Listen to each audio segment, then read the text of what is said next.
Shalom Bapak Ibu Saudara. Setiap orang rentan untuk mengalami kelelahan batin atau istilah lainnya adalah letih, lesu, dan berbeban berat. Penyebabnya bisa karena pekerjaan, pelayanan, situasi keluarga, kondisi keuangan, dan lain sebagainya. Ada satu titik di mana kita mengalami kelelahan batin, rasanya jenuh dan jengah menghadapi kehidupan. Tidak jarang orang yang menyerah dalam hidupnya karena kelelahan semacam ini. Bahkan jika tidak kuat, ada yang sampai mengakhiri hidupnya. Namun orang percaya memiliki jaminan yang pasti mengenai kelegaan yang ditawarkan Tuhan Yesus. Kita bisa lihat di Matius 11 ayat 28-30. Marilah kepadaku semua yang letih lesu dan berbeban berat, aku akan memberi kelegaan kepadamu. Pikulah kuk yang kupasang dan belajarlah padaku, karena aku lemah lembut dan rendah hati, dan jiwamu akan mendapat ketenangan. Sebab kuk yang kupasang itu enak dan bebanku pun ringan. Bagaimana cara beroleh kelegaan dari kelelahan batin dan pikiran kita? Ada 3 cara. Yang pertama, datang pada Yesus, ada di ayat 28. Cara pertama untuk beroleh kelegaan adalah datang pada Yesus. Ayat 28 dibuka dengan ajakan atau perintah dari Tuhan Yesus yang mengatakan, marilah kepadaku semua yang letih lesu dan berbeban berat. Teks asli ayat ini memakai kata deute yang artinya datanglah. Alkitab versi bahasa Inggris memakai kata come to me. Jadi, ajakan dalam ayat 28 adalah datang pada Yesus. Ajakan ini bukan sekedar untuk undangan datang ke gereja atau ke ritual ibadah atau ke sebuah agama, tetapi kepada pribadi Yesus atau kepada sebuah hubungan pribadi dengan Yesus. Datang pada Yesus berarti masuk dalam hubungan erat dengan Dia. Undangan ini ditujukan untuk siapapun, yakni semua yang letih lesu dan berbeban berat. Undangan ini tidak hanya untuk 12 murid atau orang-orang terdekat Yesus, tetapi untuk semua orang. Jadi, siapapun yang mengalami kelelahan batin dan pikiran boleh datang pada Yesus sebagai sumber kelegaan yang sejati. Tuhan tidak pilih kasih.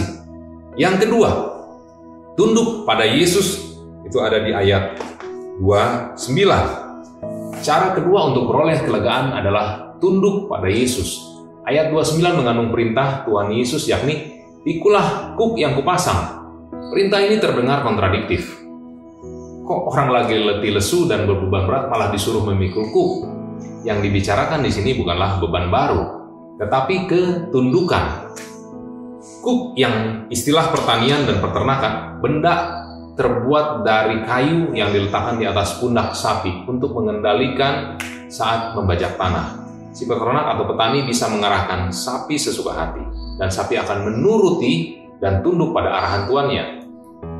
Jadi, memikul kuk yang dipasang Yesus berarti tunduk pada Yesus. Ayat 30 mengatakan bahwa kuk dan beban yang dipasang Yesus itu enak dan ringan.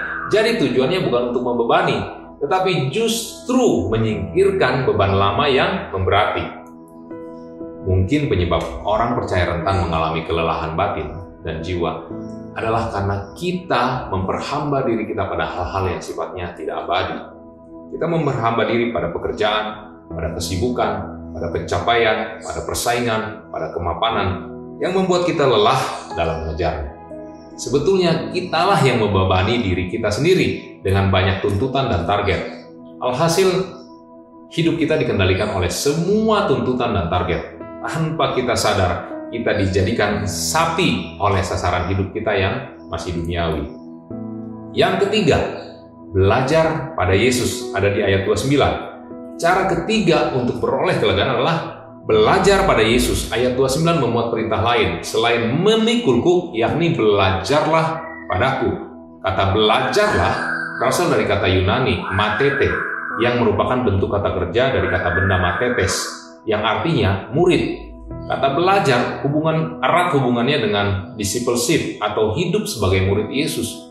Belajar yang dimaksud bukan sekedar menyelidiki ilmu atau pengajaran, tetapi praktek dan berlatih.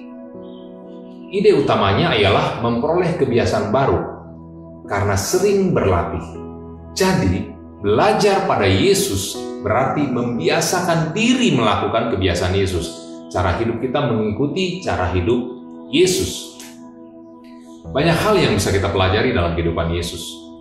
Cara Yesus menanggapi penolakan, cara Yesus membangun kehidupan doa dengan Bapa, cara Yesus menanggapi orang-orang munafik, cara Yesus meresponi orang yang kesusahan, cara Yesus mengampuni orang yang telah gagal, cara Yesus memandang domba-domba yang terlantar.